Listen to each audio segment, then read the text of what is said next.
السلام علیکم۔ قرآن کے اس سفر میں اللہ کے شکر سے، اللہ کی رحم سے ہم ایک ساتھ ہیں، اور اس سے پہلے کہ ہم آج کا سبق شروع کریں، آج کی آیتوں کو ڈسکشن کرنا شروع کریں، ہم پچھلی آیتوں کا ایک ریویژن کر لیں تاکہ ہمیں سمجھ آئے کہ ہم نے پچھلی بار کیا پڑھا تھا۔ میری آواز صاف آ رہی ہے؟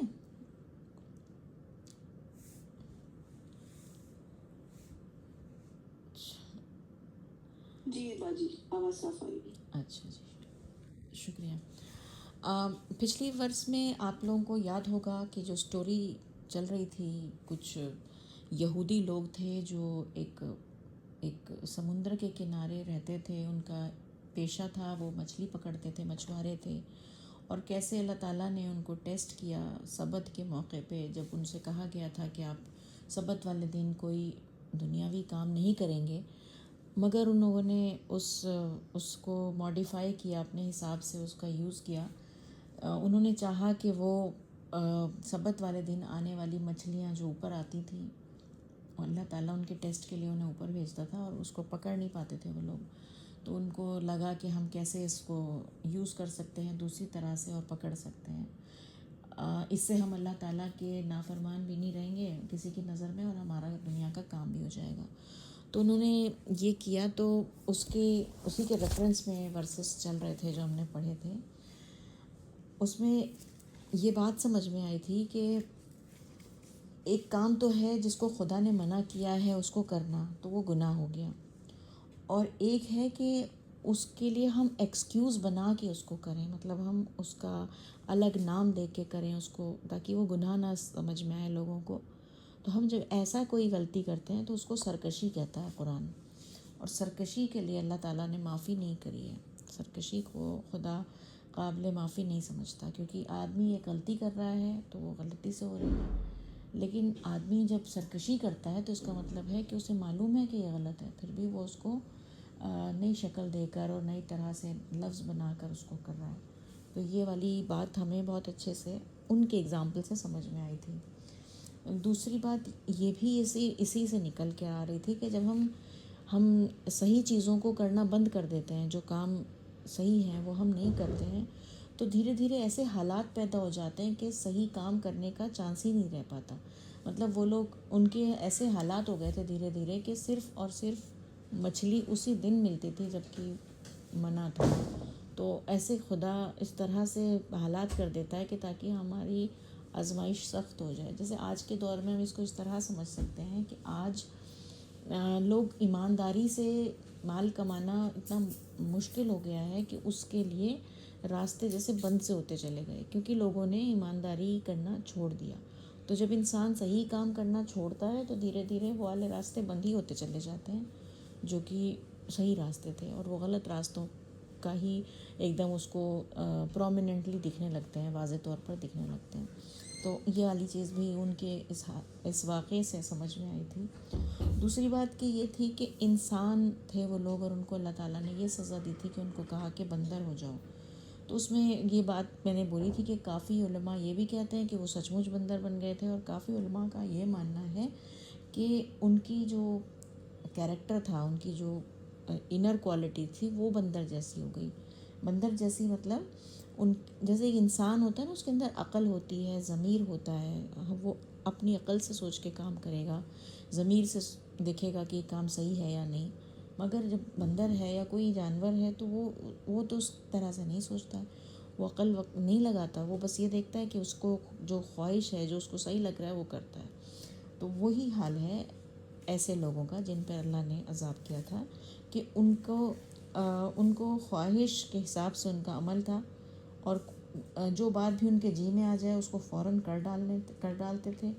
اور اس کے علاوہ انسان جو ہے وہ بندر کی طرح ہونے کا مطلب یہی تھا کہ وہ ایک طرح سے، یہاں پہ ایک پوائنٹ میں بتانا چاہ رہی تھی کہ جب بھی کوئی شخص ان سے لڑے یا ان سے کچھ کہنا چاہے تو بندر کا کیا رویہ ہوتا ہے، وہ ایک دم اٹیک کرتا ہے نا، مطلب سننا نہیں چاہتا کہ مجھے ہٹا رہا ہے کسی کام سے کوئی انسان۔ تو ایسے ہی ہو جاتے ہیں وہ لوگ جب ان سے جو بندر نما ہو گئے نا کیریکٹر جن کے، تو ان کو اگر کچھ سمجھایا جائے کہ نہیں تم ہٹو یہاں سے، تم غلط کر رہے ہو، تو وہ اس فوراً دوسرے انسان کے اوپر کیا کہتے ہیں اسے گھرانے لگتے ہیں، ان کے اوپر جھپٹ پڑتے ہیں. تو یہ ایک بندر نما کیریکٹرسٹک ہے. تو کچھ علماء نے اس بات کو اس سے ریلیٹ کیا کہ ان کے کیریکٹرسٹک ایسے ہو گئے تھے کہ وہ مطلب وہ صحیح اور غلط کی پہچان ہی ختم ہو گئی تھی. وہ بندر کی طرح دکھتے نہیں تھے مگر بندر کی طرح وہ اندرونی کیریکٹر سے ہو گئے تھے. تو دونوں ہی طرح کی حالات جو ہیں وہ ہمارے لیے سزا ہیں. اگر ہم اپنی عقل کو جو اللہ نے ہمیں دی ہے ہم اس کو استعمال نہیں کر پاتے، ہم سوچ سمجھ کر اپنا عمل نہیں کر پاتے، تو یہ تو بہت بڑی سزا ہے. اس کا تو مطلب ایک طرح سے دیکھا جائے تو ہم اینیمل کی طرح جئیں گے اور اینیمل کی طرح مر جائیں گے، اور پھر اس کے بعد ہم پکڑ میں آئیں گے اللہ کی. تو وہ اپنے آپ میں ایک سزا ہے. پھر ایک اور پوائنٹ تھا کہ جہاں پہ بات کی جا رہی تھی کہ یہودیوں کے اوپر قیامت کے دن تک اللہ نے ایک سزا کے بارے میں بتایا تھا کہ یہودی کو کہا گیا تھا، اعلان کیا تھا اللہ تعالیٰ نے کہ تم پر ہمیشہ قیامت تک ایسے لوگ آتے رہیں گے جو تم پر ظلم اور زیادتی کرتے رہیں گے. تو یعنی کہ بار بار پریشانی کے حالات آئیں گے، اچھے حالات بھی آئیں گے، لیکن ہر طرح کے حالات ان کے لیے ایک مصیبت ہی ہوں گے.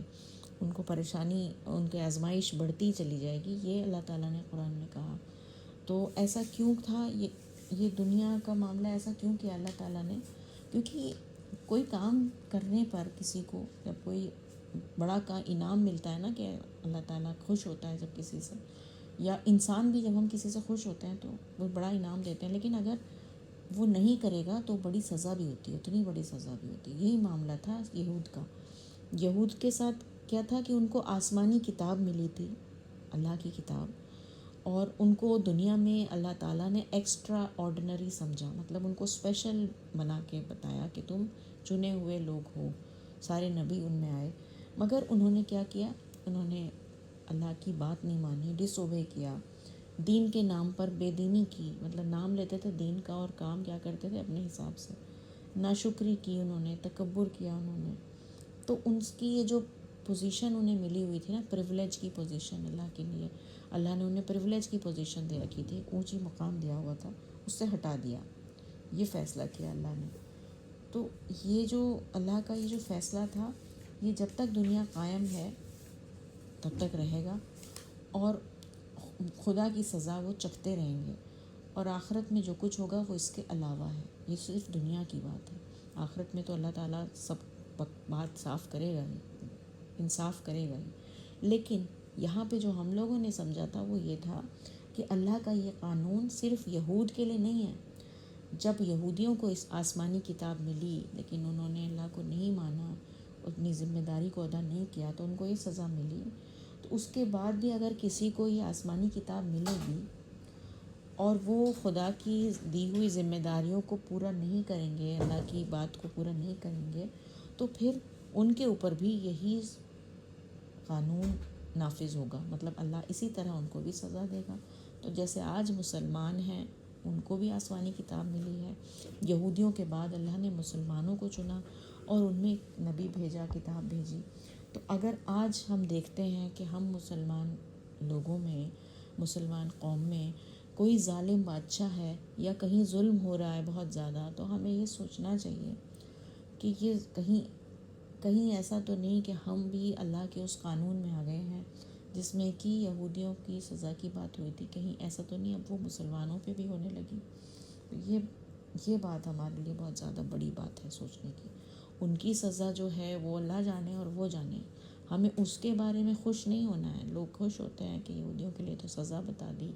اس طرح کی باتوں سے ہمیں اپنے لیے فخر نہیں لینا ہے. ہمیں اپنے آپ کو چیک کرتے رہنا ہے کہ ہم کہیں اس پوزیشن پہ نہیں آ جائیں کہ ہم اسی طرح کے سزا کے حقدار ہو جائیں جس طرح کے ان کو سزا ان کا حقدار بنایا اللہ نے. تو یہ والی بات ہمارے لیے اس آیت سے بہت زیادہ ضروری تھی سمجھنی، جس کو میں نے دوبارہ سمجھانا چاہا. اب اس کے بعد پھر جو بات ہوئی تھی وہ جیسے کہ ہم نے بتایا تھا کہ پہلی جو جنریشن تھی جہاں پہ دین آیا، موسیٰ علیہ السلام کتاب لے کر آئے، دین ان کو سمجھایا. پھر اللہ تعالیٰ نے انہیں ایک پہاڑ پہ بلا کر ان سے وعدہ لیا. تو وہ جو جنریشن تھی ان کے اندر اسپرٹ تھی, مطلب ایک جان تھی ان کے دین میں. اوکے, وہ اللہ سے سچ مچ ڈرتے تھے. پھر دھیرے دھیرے جیسے جیسے ایک نسل گزرتی چلی گئی تو پھر لوگوں کے دلوں میں اللہ کا یہ جو ڈر تھا یہ کم ہوتا چلا گیا. ان کی وہ اسپرٹ ختم ہوتی چلی گئی, تو ان کا دین جو ہے وہ زندہ نہیں رہا. مطلب زندہ کا مطلب ہے اندر سے وہ ان کے جاندار دین نہیں تھا ان کے اندر. تو اس کے بارے میں بتایا گیا تھا کہ وہ لوگ آسمانی کتاب تو اب بھی پڑھتے تھے, لیکن اس کی جو ٹیچنگز تھیں اس کو اپنے حساب سے وہ ایکسپلین کرتے تھے. جو ان کو سمجھ جو اپنے لیے فائدہ دکھتا تھا اس طرح سے سمجھایا کرتے تھے. تو انہوں نے اس طرح سے اپنی زندگی میں اللہ سے بغاوت شروع کر دی تھی ایک طرح سے آگے کی نسلوں میں. تو یہی چیز, اسی کو ہم کہتے ہیں زوال کا آنا کسی قوم پہ, یا ڈی جنریشن کا ہونا. ڈی جنریشن وہی چیز ہے کہ جو شروع کی نسلیں تھیں وہ بہت زیادہ شعور کے ساتھ اللہ سے جڑی ہوئی تھیں, لیکن دھیرے دھیرے جو نسل چینج ہوئی تو وہ جو دین تھا ان کا وہ اندر سے مردہ ہوتا چلا گیا, اور صرف نام کے لیے وہ اللہ کی کتاب پڑھتے تھے, اپنے حساب سے اس کا میننگ نکالتے تھے. اور ان کے دماغ میں یہ رہتا تھا, وہ یہ کہہ کر مطمئن ہو جاتے تھے کہ ہم تو نبیوں کی اولاد ہیں, خدا ہم خدا کے محبوب بندے ہیں. تو یہ سب چیزیں کہ خدا ہمیں ضرور بخش دے گا, یہ آنے لگتا ہے ڈی جنریشن میں. یہی ان میں آ گیا تھا یہودیوں میں. یہی واقعہ ہر نبی کی امت میں پیش آتا ہے. شروع میں اس کے لوگ, جتنے بھی لوگ ہیں اس امت کے, وہ خدا سے ڈرنے والے ہوتے ہیں, نیک عمل کرنے والے ہوتے ہیں, مگر اگلی نسلوں میں یہ روح یا یہ اسپرٹ نکل جاتی ہے. وہ دوسرے دنیا دار لوگوں کی طرح ہو جاتے ہیں. جیسے اور لوگ ہیں نا دنیا میں, دنیا کو پسند کرتے ہیں, دنیا میں ان کا دل لگتا ہے, دنیا کی باتوں میں دل لگتا ہے, اسی طرح وہ بھی ہو جاتے ہیں. حالانکہ وہ دین والے تھے لیکن وہ بھی دنیا دار ہو جاتے ہیں. ان کے درمیان اب بھی دین ہے, خدا کی کتاب اب بھی ان کے پاس پڑھی جاتی ہے, مگر وہ سب ان کا کلچر بن گیا ہے. مطلب صرف ایک رسم کے طور پر ان کا دین ہے, صرف نماز جسے ایک رسم کے طور پر پڑھنا ہے, خدا سے کنیکشن والی نماز نہیں ہے, خدا کے ساتھ تعلق بنانے والا قرآن نہیں پڑھتے وہ, اور کسی طرح کا اصلی جو انہوں نے وعدہ کیا تھا اللہ سے اس کو وہ بھول جاتے ہیں. مطلب ایسا حال ہو جاتا ہے. خدا سے عہد ہوتا ہے انسان کا, جو جب ہم نے بتایا تھا نا کہ وہ پہاڑ پہ لے جا کے اللہ تعالیٰ نے وعدہ کیا تھا ان سے جیسے, تو وہ اس طرح کی چیزوں کو بھولتے چلے گئے. ایسے ہی ہر امت میں ہوتا ہے. مگر ساتھ ہی ساتھ یہ بھی ہوتا ہے ہر امت میں کہ یہ فخر آ جاتا ہے کہ ہم تو اللہ کے بخشے ہوئے لوگ ہیں, بخشائے ہیں, ہم اللہ کے محبوب ہیں, ہمارے نبی اللہ کے سب سے افضل نبی ہیں, تو ہم تو کلمہ گو ہیں, ہم کلمہ پڑھیں گے تو ہمیں جنت مل جائے گی. یہی ہر ایک قوم کی کہانی ہے. تو یہ پوائنٹ یہود کے ہم نے پڑھے تھے, لیکن یہیں پہ یہ سارے پوائنٹ ہمیں اپنی قوم میں یعنی کہ مسلم قوم میں نظر آ رہے ہیں. تو یہ ساری چیزیں ہماری پچھلی دفعہ ہم نے پڑھی تھیں. تو اب آج جو ہے ہم آگے کی ورسز کو پڑھیں گے. آیت نمبر 172 سے شروعات کریں گے آج کے درس کی. اور اب جو ہے یہ حضرت موسیٰ کی اور یہود کی کہانی ختم ہو گئی ہے اس سورہ میں, اور اس کے بعد جو بات شروع ہوتی ہے وہ اللہ تعالیٰ نے اس ورس میں عہد الاسد کی بات کی ہے. یہ عہد الاسد کیا ہے, ایک تھوڑی سی میں بیک گراؤنڈ دے دوں کہ جب انسان کو پیدا کیا گیا تو آدم علیہ السلام کی ساری اولاد, جتنے بھی انسان پیدا ہونے ہیں, ان سب کو پیدا کر دیا ایک ساتھ. اور پھر اللہ تعالیٰ نے ان سے وعدہ کیا وہیں پر کہ کیا میں تمہارا رب ہوں, تو انہوں نے کہا کہ ہاں ہم وعدہ کرتے ہیں. یہ بالکل سیم اسی طرح کی بات ہے جیسے ابھی کچھ آیتوں پہلے ہم نے پڑھا تھا کہ موسیٰ علیہ السلام کے ساتھ کچھ لوگ گئے اور اللہ نے ان سے وعدہ کیا تھا اس پہاڑ کو جھکا کر کہ تم مجھے رب مانتے ہو کہ نہیں. تو ایسا وعدہ ہم سب کے ساتھ اللہ تعالیٰ نے ہماری پیدائش کے وقت وہیں پر کر لیا تھا. اس کو عہد الاسد کہتے ہیں. تو اس کے بارے میں یہ ورسز شروع ہو رہی ہیں. اس کو میں پڑھتی ہوں. اعوذ باللہ من الشیطان الرجیم, بسم اللہ الرحمن الرحیم. اور جب تیرے رب نے بنی آدم کے پیٹھوں سے ان کی اولاد کو نکالا اور انہیں گواہ ٹھہرایا خود ان کے اوپر, کیا میں تمہارا رب نہیں ہوں؟ انہوں نے کہا ہاں ہم اقرار کرتے ہیں، یہ اس لیے ہوا کہ کہیں تم قیامت کے دن کہنے لگو کہ ہمیں تو اس کی خبر نہ تھی۔ تو یہ وہی بات بتائی جا رہی ہے کہ جب اللہ تعالیٰ نے آدم علیہ السلام کی ساری اولادوں کو پیدا کرا اور سب کو کہا کہ کیا میں تمہارا رب نہیں ہوں، تو ہم سب نے کہا تھا وہاں پر اللہ سے کہ ہاں ہم اقرار کرتے ہیں اللہ تعالیٰ آپ ہی ہمارے رب ہیں۔ اور یہ کیوں اللہ تعالیٰ یاد دلا رہے ہیں، کیوں کیا تھا اللہ نے وہاں پر؟ یہ اس لیے ہوا تھا کہ کہیں تم قیامت کے دن کہنے لگو کہ ہمیں تو اس کی خبر نہ تھی، کہ کہیں لوگ یہ نہ کہنے لگیں کہ اللہ ہمیں تو پتہ ہی نہیں تھا، آپ نے ہمیں بتایا ہی نہیں کہ آپ ہمارے رب ہو، ہم تو دنیا میں جا کے پتہ نہیں کس کس چیزوں میں لگ گئے۔ تو یہ ایکسکیوز نہیں چلے گا وہاں، اس لیے یہ والی بات ہوئی تھی۔ یا پھر یہ کہو، اگلی ورس میں کہا گیا، فرمایا یا کہو کہ ہمارے باپ دادا نے پہلے سے شرک کیا تھا اور ہم ان کے بعد ان کی نسل میں ہوئے، تو کیا تو ہمیں ہلاک کرے گا اس کام پر جو غلط کار لوگوں نے کیا؟ اس طرح ہم اپنی نشانیاں کھول کر بیان کرتے ہیں تاکہ وہ پلٹ آئیں۔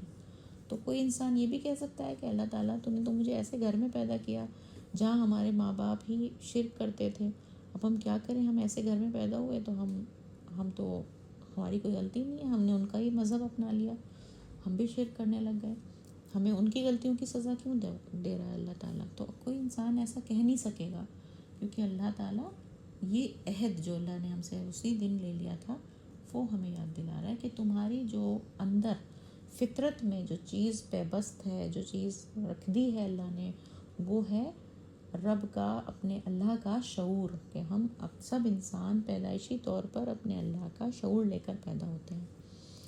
اس کا مطلب یہ ہے کہ ہمارے سے وہ چیز کبھی نکل ہی نہیں سکتی کہ اللہ ایک ہے اور ہم سب اللہ کے انڈر ہیں، یہ بات ہمارے سب کے اندر بیٹھا دی اللہ نے۔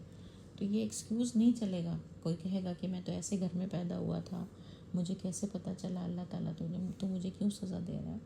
تو وہ بات یہاں پہ یاد دلائی جا رہی ہے۔ پھر اس کے بعد دوسری ورس پڑھتے ہیں، اور انہیں اس شخص کا حال سناؤ جسے ہم نے اپنی آیتیں دی تھیں تو وہ ان سے بھاگ نکلا، تو وہ ان سے نکل بھاگا، بس شیطان اس کے پیچھے لگ گیا اور وہ گمراہوں میں سے ہو گیا۔ تو یہاں پہ ویسے تو یہ ایک ریفرنس میں ایک بیک گراؤنڈ ہے اس کا، اس آیت کا، ایک اس کے پیچھے ایک کہانی ہے جب یہ نازل ہوئی، لیکن اگر ہم دیکھیں تو یہ آیت پچھلی آیت سے بھی کنیکٹ ہوئی ہوئی ہے۔ جب پچھلی آیت میں بتایا کہ اللہ نے اس کو، انسان کو شعور میں ہی اللہ نے اپنا اللہ کا شعور رکھ دیا انسان کے اندر، اس کی فطرت میں رکھ دیا، اس کے نیچر میں رکھ دیا۔ تو اب جو کہا جا رہا ہے اس آیت میں، یہ کہا جا رہا ہے کہ اس آدمی کا حال سناؤ کہ جسے ہم نے اپنی آیتیں دیں تو وہ اس سے نکل بھاگا، یعنی جس انسان نے اپنے نیچر سے میں جو اللہ نے اس کو ایک وہ دیا تھا نا کہ خدا ہے، اس بات کی اس کو اس کا ایک شعور دیا تھا، تو وہ اس نے جھٹلا دیا، اس نے اس کو اگنور کر دیا، وہ اس سے نکل بھاگا، بس شیطان اس کے پیچھے لگ گیا۔ پھر تو شیطان اس کے پیچھے لگ جائے گا جب کوئی انسان اپنی فطرت کی آواز نہیں سنے گا۔ فطرت میں تو اس کے ہے کہ خدا ہے اور مجھے خدا کی بات ماننی ہے، لیکن اگر وہ اس فطرت کو ڈھک دے گا، اس فطرت کو الگ الگ چیزوں میں گندا کر لے گا، میلا کر لے گا اپنے آپ کو، تو پھر شیطان پیچھے لگ جاتا ہے اور انسان گمراہ ہو جاتا ہے۔ تو یہ میں اس کو پچھلی ورس سے جو جوڑ کے سمجھ پا رہی تھی آیت کو، ویسے اس کو پورا پڑھ لیتی ہوں، پھر میں اس کے بعد یہ بتاؤں گی کہ یہ آیت نازل ہوئی تو اس کے پیچھے کی بیک گراؤنڈ سٹوری کیا تھا۔ اور انہیں اس شخص کا حال سناؤ جسے ہم نے اپنی آیتیں دی تھیں تو وہ ان سے نکل بھاگا، بس شیطان اس کے پیچھے لگ گیا اور وہ گمراہوں میں سے ہو گیا۔ اور اگر ہم چاہتے تو اسے ان آیتوں کے ذریعے سے بلندی عطا کرتے، مطلب اگر انسان اس پہ جمع رہتا، اپنی فطرت کی بات مانتا، سچائی پہ رہتا، تو اللہ تعالیٰ ضرور اسے اونچا مقام دیتے۔ بلندی کا مطلب اونچا مقام، اونچا مقام کیا ہے؟ جنت، اللہ کی نظر میں تو وہی اونچا مقام ہے۔ تو ہم اس کے آیتوں کے ذریعے اسے بلندی عطا کرتے ہیں، مگر وہ تو زمین کا ہو رہا، مطلب وہ تو صرف دنیا میں ہی گم ہو گیا، اسے تو صرف دنیا کی ہی چیزیں پسند آنے لگیں اور وہ اپنی خواہشوں کی پیروی کرنے لگا، مطلب اس نے اونچی پوزیشن چاہی ہی نہیں، وہ تو بس زمین کی چیزوں میں، دنیا کی چیزوں میں ہی مست ہو گیا، خواہشیں اپنی پوری کرنے لگا، بس اس کی مثال کتے کی سی ہے۔ اگر تو اس پر بوجھ لا دے تب بھی ہانپے، اور اگر چھوڑ دے تب بھی ہانپے۔ تو اس انسان کو اللہ تعالیٰ نے کہا کہ وہ اللہ کی نظر میں کتے کی طرح ہے۔ کتا ایک ایسا جانور ہے کہ جب انسان اسے پیار کرتا ہے، جیسے کسی گھر میں کتا پلا ہوتا ہے، آپ دیکھنا کہ انسان اسے پیار کرتا ہے تو تب بھی وہ ہانپتا ہے۔ دیکھا ہوگا نا، ہانپنا مطلب ایسے کرنا۔ اور اگر انسان اس کو مطلب دھتکارتا ہے، بھگاتا ہے، اپنے سے دور کرتا ہے تب بھی، یا اس کے اوپر وزن لا دیتا ہے تب بھی وہ ہانپتا ہے، مطلب اس کا رسپانس ایک سا ہی رہتا ہے۔ یہی حال ایسے آدمی کا ہے۔ خدا نے اس کا اس سے وہ کیا ہے، مطلب مثال دی ہے۔ خدا نے اس کو جب دیا تب بھی اس نے سرکشی اس میں لی، اور جب اس سے چھینا اللہ تعالیٰ نے تب بھی وہ ایسا ہی رہا۔ مطلب وہ کبھی بھی کسی طرح سے بھی خدا کو نہیں پہچان پایا، ایسا انسان وہ ہوتا ہے۔ تو اس کو ایک مثال کتے کی طرح دی۔ یہ مثال ان لوگوں کی ہے جنہوں نے ہماری نشانیوں کو جھٹلایا، بس تم یہ احوال انہیں سناؤ تاکہ وہ سوچیں۔ کیسی بری مثال ہے ان لوگوں کی جو ہماری نشانیوں کو جھٹلاتے ہیں۔ وہ اپنا ہی نقصان کرتے رہے۔ اللہ جسے راہ دکھائے وہی راہ پانے والا ہوتا ہے، اور وہ جسے بے راہ کر دے تو وہی گھاٹا اٹھانے والے ہیں۔ تو یہاں پہ جو ورس آئی ہے، یہ ایک سٹوری اس کے پیچھے تھی۔ ایک شخص تھا، امیہ بن ابی السلط، ایسے ہی کچھ نام تھا ان کا۔ وہ بہت زیادہ اچھا انسان تھا، اس کے پاس بہت علم تھا۔ اسے یہ بھی پتہ تھا، یہ اسی وقت کی بات ہے جو رسول اللہ صلی اللہ علیہ وسلم کے زمانے کی بات ہے، تو اسے یہ بھی پتہ تھا کہ عیسائیوں کی کتابوں میں اور یہودیوں کی کتابوں میں یہ کہا گیا ہے کہ ایک پیغمبر آئے گا۔ تو اس کو یہ لگتا تھا کہ شاید وہ پیغمبر میں ہی بنوں گا۔ تب تک رسول اللہ صلی اللہ علیہ وسلم کے اوپر نبوت نہیں آئی تھی، لیکن جب اسے پتہ چلا کہ انہیں نبی بنا دیا اللہ تعالیٰ نے، انہوں نے نبی بننے کا اعلان کر دیا ہے، تو اسے بہت مایوسی ہوئی۔ وہ بہت زیادہ مخالفت کرنے لگا، مطلب وہ اپوزیشن کرنے لگا رسول اللہ صلی اللہ علیہ وسلم کی۔ اس چڑ سے اتنا زیادہ چڑ گیا اس بات سے کہ میں نہیں بن پایا۔ تو جو اللہ تعالیٰ نے اس کو ایک طرح سے کوالٹیز دی تھی، اس کو صحیح سمجھ دی تھی، اس کے اندر ہوشیاری دی تھی، اسے علم دیا تھا، اگر وہ اس کا صحیح استعمال تو یہ ہوتا کہ وہ خدا کے پیغمبر کا ساتھ دیتا ہے نا، مگر اس نے صحیح استعمال نہیں کیا۔ اس نے اپنا دنیا کا فائدہ دیکھا نا، کہ میں اگر بن جاتا تو میرا نام ہوتا، اپنی چیزوں کو اس نے وہ کرا۔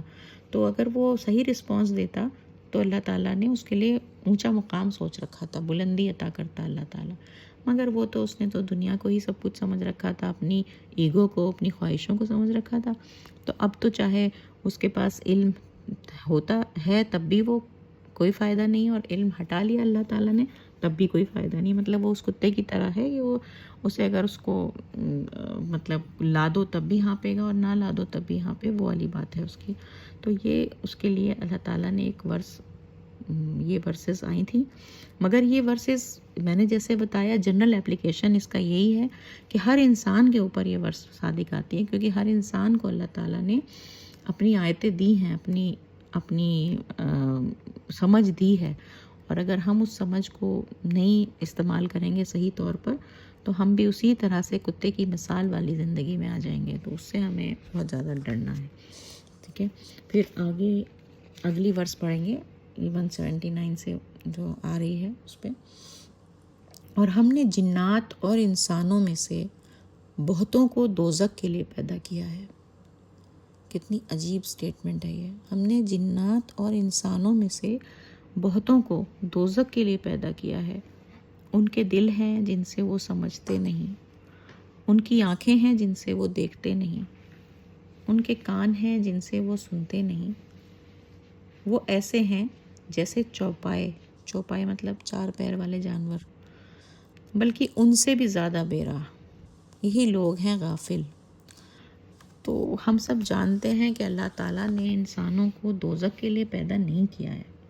اللہ نے تو انسانوں کے لیے جنت بنائی، لیکن یہاں پہ جو بات کی جا رہی ہے کہ ہم نے بہتوں کو دوزخ کے لیے پیدا کیا، جنوں کو بھی اور انسانوں کو بھی۔ تو یہ بات اللہ تعالیٰ ہیمرنگ کی زبان میں کہہ رہے ہیں، مطلب غصے میں کہہ رہے ہیں کہ مطلب سب جتنی ساری ہسٹری گزر گئی اور انسان ایسا کا ویسا ہی رہا. اللہ نے علم دیا تو بھی وہ فخر میں آ گیا کہ میں ہی پتہ نہیں کیا بن جاؤں گا. علم نہیں دیا تو بھی وہ ایسا ہی رہا. اللہ نے اس کو عہد بھی کرا دیا تھا پیدائش کے وقت، لیکن تب بھی وہ نہیں سمجھ پایا. تو ایک طرح سے اللہ تعالیٰ یہ ریمارک دے رہے ہیں ہسٹری کو دیکھ کر، کیونکہ انہوں نے تو ان کی نظر میں تو پوری ہسٹری ہے نا، ہیومن ہسٹری جو ہو رہا ہے جو ہو چکا ہے سب دیکھ رہے ہیں. تو وہ ایک ریمارک دے رہے ہیں کہ زیادہ تر جو لوگ ہیں وہ دوزخ میں جانے والے ہیں. کیوں؟ کیونکہ اللہ تعالیٰ نے تو دل دیا تھا انہیں کہ وہ سوچتے، دل کا مطلب ہے یہاں پر عقل، کہ وہ سوچتے. انہیں آنکھیں بھی دی تھیں کہ وہ سچائی کو دیکھ لیتے، انہیں کان بھی دیے تھے کہ وہ اچھی باتوں کو سن لیتے، مگر انہوں نے اپنی ان چیزوں کو استعمال نہیں کیا. وہ تو اللہ کی نظر میں جانور کی طرح ہے. چوپائے کا مطلب جانور، بلکہ اس سے بھی زیادہ بیکار. مطلب ایک دم اللہ نے ان کو کہا ہے یہ غافل لوگ ہیں، یہ سب سے خراب لوگ ہیں. اور اللہ کے لیے ہیں سب اچھے نام، بس انہی سے انہیں پکارو اور ان لوگوں کو چھوڑ دو جو اس کے نام میں کجروی کرتے ہیں. وہ بدلہ پا کر رہیں گے اپنے کاموں کا. تو ایک یہ وجہ بتائی اللہ تعالیٰ نے کہ اللہ کو نہ پانے کی ایک وجہ یہ ہوتی ہے کہ لوگ خدا کو تو مانتے ہیں لیکن اپنے ذہن میں خدا کا ایک غلط امیجنیشن بنا لیتے ہیں. مطلب کہتے ہیں کہ ہاں ٹھیک ہے ہم مسلمان ہیں، لیکن وہ اپنے حساب سے اللہ کی چیزوں کو ماننے لگتے ہیں کہ ہاں بس ہم نے یہ کر لیا نا، اب ہم اللہ کے ماننے والے ہو گئے، باقی چیزیں ہمارے حساب سے ہوں گی، کوئی بات نہیں. تو یہاں پہ جو بات کہی جا رہی ہے کہ اللہ کے لیے ہیں سب اچھے نام، پر بس انہی سے انہیں اسے پکارو اور ان لوگوں کو چھوڑ دو جو اس کے ناموں میں کجروی کرتے ہیں. تو وہ لوگ کون ہیں جو کنفیوز کرتے ہیں کہ نہیں اللہ نے ایسا نہیں کہا. نام کا مطلب یہاں پر اللہ کے ایٹریبیوٹس ہیں، اللہ کی کیریکٹرسٹکس ہیں. تو اللہ کی کیریکٹرسٹکس جو اللہ کے اندر جو کوالٹیز ہیں ان کو وہ سارے کام کر سکتا ہے، وہ ہر چیز کے لیے اس کے اندر قدرت ہے. یہ نہیں سوچتے وہ لوگ، وہ سوچتے ہیں کہ نہیں بس اللہ کا اتنا ہی ہے، وہ صرف ہمیں دیکھے گا کہ ہم نے نماز پڑھ لی تھی، بس وہ یہی چاہتا ہے ہم سے کہ ہم 5 وقت کی نماز پڑھیں اور کچھ نہیں. تو وہ ایک طرح سے اللہ کے ایٹریبیوٹس کو کم کر رہے ہیں، وہ کنفیوز کر دیتے ہیں ہمیں. اگر ہم ان کی باتیں سنیں گے یا ان کے حساب سے چلیں گے تو ہم بھی کچھ لوگ یہ کہتے ہیں کہ نہیں اللہ کی بس یہ آیتیں پڑھ لو، عربی میں رٹ لو، 10 بار پڑھ لو، 100 بار پڑھ لو تو ہو جائے گا. تو یہ ایک طرح سے ہم اللہ کا نام خراب کر رہے ہیں. کوئی بھی انسان اگر آپ دیکھو، کوئی انسان ہوشیار ہے تو وہ کب ہوشیار ہے کہ جب اس کو صحیح سب سمجھ ہو کہ کون ہے جو اس کو دل سے صحیح جو اس کا دل سے اپنا ہو وہ سمجھ لے، وہ ہوشیار انسان ہوگا نا. اب اللہ تعالیٰ کو کیا سمجھتے ہیں ہم؟ وہ اس ہوشیار انسان سے بھی زیادہ نعوذ باللہ بیوقوف ہے کہ ہم جو ہیں اللہ کو سمجھیں تو کچھ نہ، لیکن ہم عربی میں 10 بار آیتیں پڑھ لیں تو اللہ کو ہم کیا نعوذ باللہ بیوقوف بنا لیں گے کہ اللہ ہمیں کہے گا کہ ہاں ٹھیک ہے اس کی دعا پوری کر دو، اس کے کام بنا دو. اللہ کو تبھی ہم مطلب انڈر اسٹیمیٹ کرے ہوئے ہیں، انسان کی طرح سمجھتے ہیں اور سوچتے ہیں کہ ہم تھوڑے بہت نفل پڑھ کے اس کو اپنے حساب سے کر سکتے ہیں کہ ہم نے نماز پڑھ لی. میرے خیال سے یہاں پہ تھوڑی کنفیوژن ہے، اس کو ہم اگلی دفعہ پورا کریں گے. آگے کا کر لیتے ہیں. وہ بدلہ پا کر رہیں گے اپنے کاموں کا. تو جو لوگ اس طرح کے کام کرتے ہیں، اللہ کو انڈر اسٹیمیٹ کرتے ہیں، اللہ اس کو ضرور اس کا بدلہ دے گا. اور ہم نے جنہیں پیدا کیا ہے ان میں ایک گروہ ایسا ہے جو حق کے مطابق فیصلہ کرتا ہے. تو اللہ تعالیٰ نے یہ بھی کہا کہ جو لوگ پیدا ہوئے ہیں ان میں ہیں ایسے لوگ بھی جو صحیح پہ راستے پہ چل رہے ہیں، اسی سے فیصلہ کرتے ہیں. اور جن لوگوں نے ہماری نشانیوں کو جھٹلایا ہم انہیں آہستہ آہستہ پکڑیں گے، ایسی جگہ سے جہاں انہیں خبر بھی نہ ہوگی، اور میں انہیں ڈھیل دیتا ہوں، بے شک میرا داؤ بڑا مضبوط ہے. تو اللہ تعالیٰ کا طریقہ یہی ہے کہ انسان کو ایسے وقت پہ پکڑتا ہے جب کہ انسان غفلت میں ہو، جب کہ انسان کو لگے کہ اب وہ سیف ہے، تب اللہ تعالیٰ کی پکڑ آتی ہے. تو یہیں پر تک ہم اپنی آج کی آیتوں کو ختم کر رہے ہیں. آج کافی زیادہ شاید لمبا ہو گیا ڈسکشن. بس جو ہم نے پڑھا اس میں ایک سب سے امپورٹنٹ چیز ہم نے عہد الاسد کے بارے میں پڑھا، جو ہم نے عہد کیا تھا اللہ سے ہم سب انسانوں نے. پھر دوسری بات ہم نے جو پڑھی وہ یہ کہ ہم سب کچھ جانتے ہوئے بھی اگر اللہ کی نافرمانی کرتے ہیں تو ہم ایک طرح سے اپنے آپ کو بلندی کے مقام سے ہٹا کر ایک دم کوڑے کے مقام میں ڈال دیتے ہیں. دوزخ کیا ہے؟ وہ کوڑا ہے. اور پھر اللہ نے اگلی ہی ورس میں کہہ دیا کہ ہاں زیادہ تر لوگ اسی کوڑے میں جانے والے ہیں، دوزخ میں جانے والے ہیں. تو کیونکہ وہ اپنی آنکھ کان ناک کو اپنی آنکھ کو دماغ کو اپنے کان کو استعمال نہیں کر رہے جس لیے اسے بنایا گیا. جانور کی سطح پر زندگی گزارتے ہیں اور مر جاتے ہیں. اس سے پہلے کتے کی مثال دی گئی، اس آیت میں چوپائے کی مثال دی گئی. تو یہ اللہ تعالیٰ کی ایک ہیمرنگ کی زبان ہے جو انسان کو ہلانے کے لیے ہے کہ تم ہلو، تم سمجھو کہ تم کس طرف جا رہے ہو، تمہیں اللہ نے کس لیے بنایا ہے. آواز کٹ رہی ہے میری. اچھا، اس کو ختم کرتے ہیں. انشاءاللہ اگلے ہفتے اس کو آگے کے لیے بڑھیں گے اور سمجھیں گے. ابھی دعا کر لیتے ہیں. الحمدللہ رب العالمین الرحمن الرحیم مالک یوم الدین ایاک نعبد و ایاک نستعین اہدنا الصراط المستقیم صراط الذین انعمت علیہم غیر المغضوب علیہم ولا الضالین آمین. یا اللہ، آپ نے سچا راستہ تو ہمیں دکھا دیا. ہم بار بار آپ سے کہتے ہیں کہ سچا راستہ دکھا، لیکن آج کی آیتیں پڑھ کے مجھے سمجھ آ رہا ہے کہ سیدھا راستہ تو آپ دکھا چکے، صراط مستقیم تو آپ بتا چکے، ہمیں پیدائش کے وقت ہی ساری بات بتا چکے، ہمارے اندر وہ باتیں پیوست بھی کر چکے. بس اب دیر اس بات کی ہے کہ ہم اس کو اندر سے نکال پائیں. ہم نے اپنے فطرت پہ جو لحاف اور غلاف ڈھک دیے ہیں، ایک کے اوپر ایک کور کر دیا ہے فطرت کو. دنیا کی محبت میں جو ہم ایک دم چور ہو گئے ہیں، اس کی وجہ سے ہماری فطرت ناپاک ہو چکی ہے. ہمیں واپس سے اسے اندرون میں جا کے اسے پاک کرنا ہے، تبھی ہم سچے راستے کو دیکھ پائیں گے. یا اللہ ہماری مدد کیجیے. بہت مشکل کام ہے. آپ نے ہمیں آنکھیں دی، عقل دی، کان دیے، لیکن ہم اس کا وہ صحیح استعمال کر نہیں پا رہے ہیں. ہمیں آپ کی مدد کی بہت ضرورت ہے. آپ بہت زیادہ قدرت والے ہیں، ساری ہی قدرت والے ہیں. آپ ہمارے سارے ہی کام بنانے والے ہیں.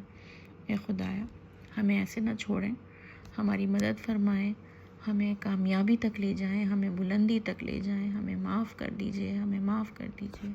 ربنا آتنا فی الدنیا حسنہ وفی الآخرۃ حسنہ وقنا عذاب النار. آمین.